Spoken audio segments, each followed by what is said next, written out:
Loy, patawag mo muna nga doon. Dual clutch camo, saka yung release bearing lang. Okay yan. Okay, calibrate ko na lang. Ito mga sure yung ano niya, dual clutch. Nababa na natin yung accent na CRDI. So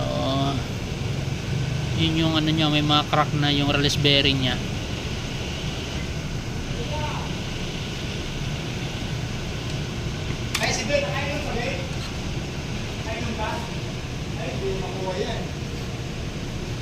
Yan ang mga crack mga boss. Problema kasi kung biglang mabasag yan, wala na. Oh, yan oh. Marami yung mga bitak. Tapos yung dual clutch niya, yung lining, manipis na, yan oh.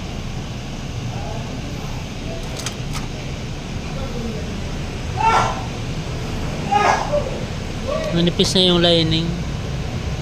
Kaya tumatalon ng segunda kasi naka-primera na lang lagi. Ay, naka-segunda na lang lagi. Hindi na nagbabalik ng primera.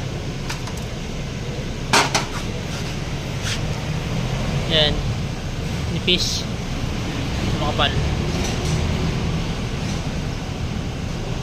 So, magpapalit nito ng clutch lining sa dual clutch, sa DCT, saka yung release bearing. Tapos, yung actuator, i-calibrate ko yan. Tapos linisin natin tong clutch fork nya, yung base.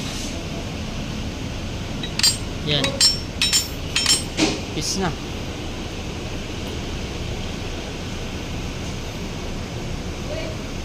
Bago natin i-calibrate yan. Ito na lang, Loy, linisin na lang to.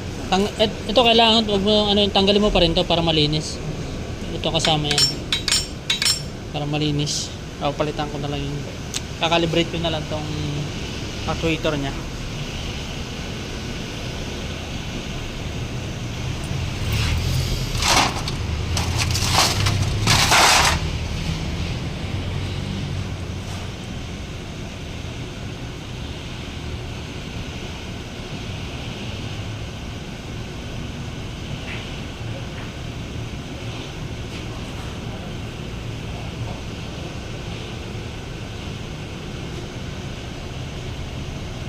Galing yung dual clutch.